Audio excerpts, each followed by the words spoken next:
The air in the room was thick with the scent of antiseptic and sandalwood. A sterile, clean smell layered over something deeply masculine. Beatrice ran a damp cloth over the unforgiving line of Marco Bellini's jaw, her movements practiced and impersonal. His skin was warm, alive, a contradiction to the absolute stillness of his body. He was a man carved from stone, even in this state of supposed helplessness. For 3 weeks he had been like this, a silent, breathing statue in the center of his own opulent universe. Everyone said he was in a coma, the result of a rival family's ambush that had left 3 of his men dead. Beatrice was just the maid, the one paid to clean the silent spaces around the tragedy. She was the only one who did. Isabella, his fiancée, would sweep into the room twice a day, a tragic performance of flowing silks and diamond-wet tears. She would kiss his forehead, whisper Italian endearments that sounded brittle to Beatrice's ears, and then she would leave. But the real work, the intimate, grueling work of caring for a body that could not care for itself, was left to Beatrice. Isabella had made that clear on the first day, her beautiful face pinched with distaste. "You will handle his needs," she had instructed, waving a dismissive hand. "I am not strong enough to see him like that now." Beatrice knew that was a lie. Isabella was more than strong enough. She was simply too busy. The heavy oak door creaked open, and Isabella entered, a vision in emerald green. She glided to the bedside, her performance beginning on cue. "Oh, my love," she murmured, stroking Marco's hair. Her eyes, however, were not on his face. They were scanning the room, taking a cold inventory. They landed on the platinum watch sitting on his nightstand, the one Beatrice polished every morning. Isabella's painted red lips tightened. She turned to Beatrice, her voice a low hiss. "The house feels so empty without him. I find I need distractions. I will be out for the evening. See to it that he is comfortable." She did not wait for a reply, her heels clicking a sharp retreat on the marble floors. Beatrice watched her go, a familiar knot of resentment tightening in her stomach.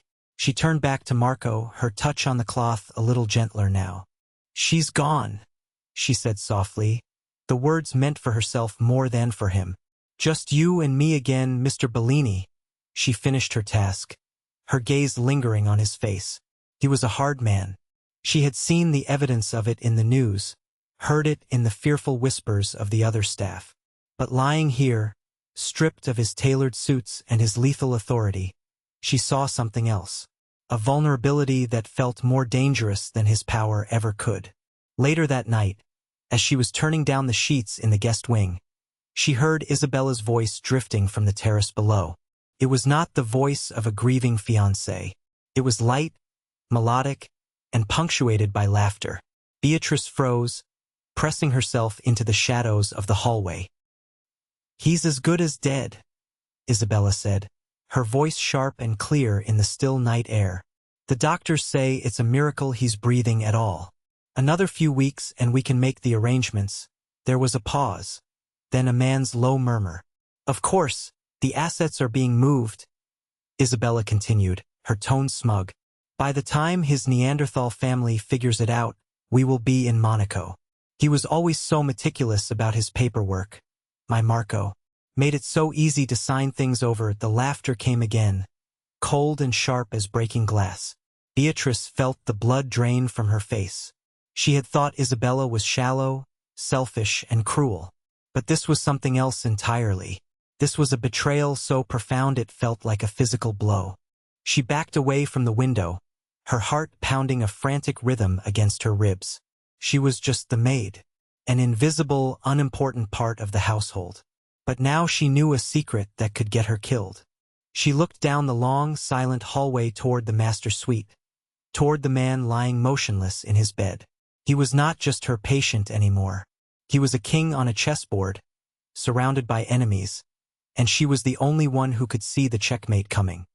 The next morning, the house felt different. The sunlight slanting through the tall windows seemed accusatory. The silence was heavier, filled with the things Beatrice now knew. Her routine, however, remained the same. It was her armor. She entered Marco's room with her cart of supplies, the familiar scent of sandalwood and antiseptic a strange comfort. She worked methodically, changing his linens, bathing him, her hands moving with a detached professionalism that was becoming harder and harder to maintain. She was touching a man whose world was being dismantled piece by the woman who was supposed to love him. "She's after your watches first?" Beatrice whispered, her voice barely a breath as she cleaned the inside of his wrist. "The platinum one is her favorite. I saw her looking at it yesterday." She spoke to him as if he could hear, a quiet running commentary of the treason happening under his own roof. It was a foolish, dangerous habit, but she could not stop herself. The silence of the room demanded to be filled, and his stillness seemed to listen. "She thinks you're a fool, Mr. Bellini. She thinks you're already gone." As she organized the clutter on his bedside table, her fingers brushed against a heavy leather-bound book. It was a history of Florence, not the kind of thing she expected a man like him to read. A corner of a photograph peeked out from between the pages. Curiosity won. She carefully slid it out. It was old, the colors slightly faded. A younger Marco stood with his arm around an older man with the same dark eyes and hard jaw. Both of them were smiling. Not the cold, thin smile she had seen in newspapers, but a genuine, unguarded laugh. The kind of laugh that crinkled the corners of their eyes. It was a glimpse of a man she did not know, a man who existed before the armor went up. She felt a pang of something she could not name. This test, this elaborate, silent deception of his, it was not born from simple paranoia. It was born from a wound. He was not just testing his fiancée. He was trying to prove a dark suspicion he already held about the world. She carefully slid the photograph back into the book, her fingers tracing the image of the laughing men. That evening, as she was adjusting his pillows for the night, her hand grazed his. She had touched him hundreds of times over the past weeks, but this was different. A flicker of movement, the barest pressure of his fingers against her palm before his hand went slack again. She froze, her breath catching in her throat. Had she imagined it? It was so quick, so faint, a phantom touch. She stared at his hand, then at his still, impassive face. No, she had not imagined it. It was a signal, a confirmation. He was in there, and he was listening. A new resolve settled in her bones. She was no longer a passive observer. She had to do something. The next day, she saw Isabella slip Marco's signet ring, a heavy piece of gold bearing his family crest, into the pocket of her dress. An hour later, while Isabella was on the phone finalizing a sale with a jeweler, Beatrice let herself into Isabella's suite. Her heart hammered against her ribs as she searched. She found the ring tucked into a silk pouch inside a designer handbag. With trembling fingers, she took it, along with a pair of diamond earrings she recognized as belonging to Marco's late mother. She carried them back to the master suite and opened the hidden safe behind a painting of the Sicilian coast. She placed the items inside, her hand shaking as she closed the heavy steel door. She had just stolen from the woman who was stealing from the boss. She had crossed a line. There was no going back. Therefore, she was no longer just the maid. She was a co-conspirator in a war she did not understand, fighting for a silent king she barely knew. Isabella's mood soured over the next few days. Her easy, predatory confidence was replaced by a brittle paranoia. She started snapping at the staff, her eyes darting around as if searching for spies. She knew things were missing, but she could not accuse anyone without revealing her own thievery. Her frustration mounted, coiling in the air like a venomous snake. Beatrice kept her head down, her expression placid, her movements deliberate. She cleaned and cooked and cared for Marco, a silent fortress of routine in a house vibrating with tension. The breaking point came on a Tuesday. Isabella swept into Marco's room, not with a performance of grief, but with a man Beatrice had never seen before. He was tall and thin, with a nervous energy that did not belong in this house. He carried a black leather doctor's bag. "This is Dr. Alessi," Isabella announced, her voice tight. "He is a specialist. He is here to offer a second opinion on Marco's condition." Beatrice's blood ran cold. This was not a specialist. This was a vulture. Isabella was done waiting. She was going to have Marco declared a lost cause, have him moved to a facility where she could control the outcome, or worse. Marco's loyal men, the ones who guarded the gates and patrolled the grounds, would never allow a strange doctor near him. Isabella must have brought him in through a service entrance, a ghost meant to sign a death warrant. "You may leave," Isabella said, dismissing Beatrice with a flick of her wrist. Beatrice hesitated, her gaze fixed on Marco's still form. "Now," Isabella snapped. Forced out into the hallway, Beatrice paced, her mind racing. The door was closed, the silence from within more terrifying than any scream. She could hear the low murmur of voices, the clink of medical instruments. They were going to kill him, or they were going to find out he was faking, and his plan, his life, would be over. She had to do something. She was just a maid, a woman with no power in this world of violent men. But she knew the house. She knew its secrets, its arteries, its weaknesses. Her mind latched onto an idea, desperate and reckless. The West Wing's electrical system was old, temperamental. She had overheard the groundskeeper complaining about it for weeks. It wouldn't take much. She hurried down the service stairs to the basement, her soft-soled shoes making no sound. She found the breaker box, a hulking metal cabinet on the stone wall. Her heart pounded in her ears as she scanned the labels. West Wing Master Suite. With a deep breath, she pulled the heavy switch. Upstairs, the effect was immediate. The lights in the hallway flickered and died, plunging everything into semi-darkness. The steady, rhythmic beep of Marco's heart monitor from inside the room flatlined into a continuous, alarming tone. The door flew open. "What is happening?" Isabella shrieked. The doctor looked panicked, his equipment useless. "There's a power failure." Beatrice appeared at the end of the hall, feigning confusion. "The power is out in this whole wing," she said, her voice remarkably steady. "It happens sometimes. I'll call maintenance." She created a flurry of activity, of phone calls and apologies, a perfect storm of mundane incompetence. The doctor, unable to perform his examination, was flustered. Isabella, furious at the delay, had no choice but to reschedule. She sent him away, her face a mask of rage. Later that night, the house was quiet once more, the power restored. Beatrice sat in the chair by Marco's bed, the adrenaline finally leaving her system, replaced by a bone-deep exhaustion. She had committed an act of sabotage. She had gambled everything. "I don't know why I'm doing this," she whispered to the silent room, the confession raw and honest. "You are not a good man. I know what you are. But she is a parasite, and I will not let a parasite win." She reached out, her hand covering his where it lay on the silk blanket.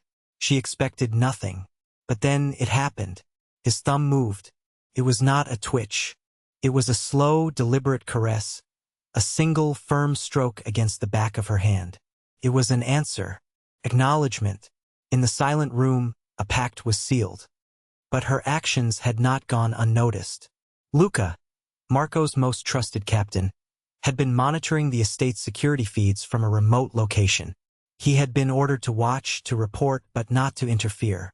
He saw Isabella bring in the strange doctor. He saw the power go out at a critical moment.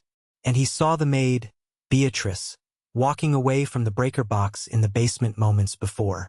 He did not know the context. He only saw a member of the household staff acting suspiciously, sabotaging the boss's life support system. He made a call to the underboss. The maid, he reported, was a problem. She could be working for a rival. She was a potential threat. And in their world, threats were not tolerated. They were eliminated. The confrontation came the next afternoon. Beatrice was in the library, dusting the shelves of leather-bound books, when the doors closed behind her with a soft, final click. Luca stood there, flanked by another soldier whose face was a blank mask of professional menace. Luca was built like a bull, his expensive suit doing little to hide the raw power in his shoulders. His eyes were cold and analytical. "We need to have a talk," Luca said. It was not a request. "You were in the basement yesterday, at the breaker box." Beatrice's heart began to pound. A slow, heavy drum against her ribs. She kept her face neutral, her hands still. The power went out. I was trying to fix it. We have electricians for that, Luca said, taking a step closer. You are a maid. You clean things. You do not fix things.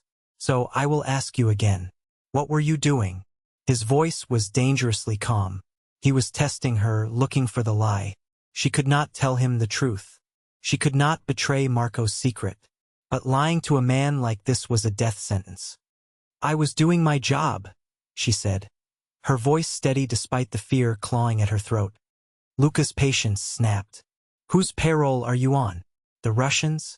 The Albanians? Who sent you? He nodded to the other man who started to move toward her. We can do this the easy way, or we can do this in a place with no windows and a drain in the floor. Beatrice backed away until her spine hit a bookshelf. This was it. She had made a choice, and this was the consequence.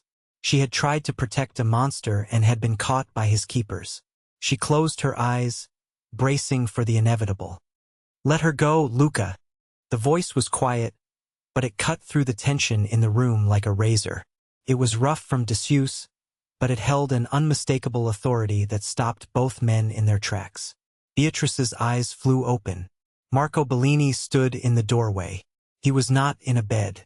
He was on his feet, dressed in a simple black shirt and trousers, his bare feet silent on the Persian rug. He looked thinner, paler, but his eyes were burning with a cold, lethal intensity. The coma was over. The king was awake. Luca and the other soldier froze, their faces a mixture of shock and reverence. Boss, Luca stammered. We didn't know. We thought. You thought she was a threat. Marco finished for him, his gaze never leaving Beatrice.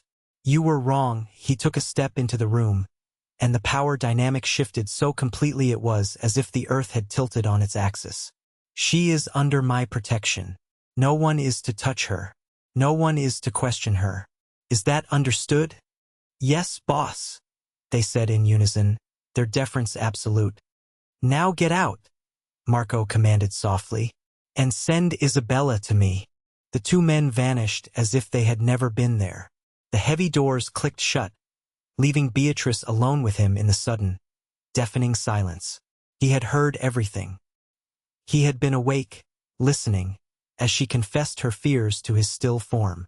He had felt her hand on her sabotage, her loyalty. He walked toward her slowly, his eyes searching her face. She did not know what to expect. Gratitude? Anger? He stopped just before her, so close she could feel the heat radiating from his body. He reached out, not to touch her, but to gently push a stray strand of hair from her face. His fingers were warm against her temple. It was the most tender gesture she had ever witnessed. The confrontation with Isabella was not the storm Beatrice had expected. It was a quiet, surgical execution of a life. When she was brought to the library, her face, flushed from an afternoon of shopping, turned a ghastly white. She saw Marco standing there, alive and very, very aware. She opened her mouth, but no sound came out. Marco did not yell. He did not list her betrayals. He simply looked at her with dead eyes and said, "It's over. You will leave this house with the clothes you are wearing and nothing else. The accounts have been frozen. The jewelers have been notified. If you ever try to use my name, or speak of me, or even think of this family again, I will find you. And you will wish you had died in that car crash with your lover this morning." Isabella began to tremble. "Loa. What car crash?" "The man you were planning to meet in Monaco," Marco said, his voice flat. "There was an accident." Tragic, he looked at her. And for the first time, Beatrice saw the full, terrifying depth of his power. He had not just been playing dead. He had been hunting. Isabella was erased. A ghost sent out into a world that no longer had a place for her. The cost of her betrayal was not a swift death. It was a long, empty life of nothing. In the weeks that followed, the house settled. The oppressive tension was gone, replaced by a quiet hum of order. Beatrice no longer wore a uniform. She still lived in the house, in a state of undefined suspension. She was not staff, but she was not family. She was something else, something new. One evening, she was standing in the library, looking out at the city lights, when he entered the room. He came to stand beside her, their shoulders almost touching. He said nothing for a long time, the silence between them no longer empty, but filled with a shared understanding. He held out the old, faded photograph of him and his father. "He would have liked you," Marco said, his voice a low rumble. He valued loyalty above all else. He did not say he loved her. He did not make promises. Words were cheap. He had learned that the hard way. He walked to the grand fireplace and placed the photograph on the center of the mantelpiece, giving it the place of honor. Then he came back to her side. He reached for her hand, his fingers closing over hers on the cold marble of the windowsill. It was not a question. It was a statement.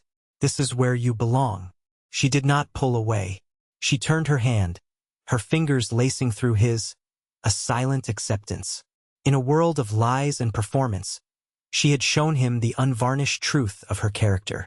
And he, in turn, was offering her the only thing he had left to give that was real. His world, and her place at the center of it.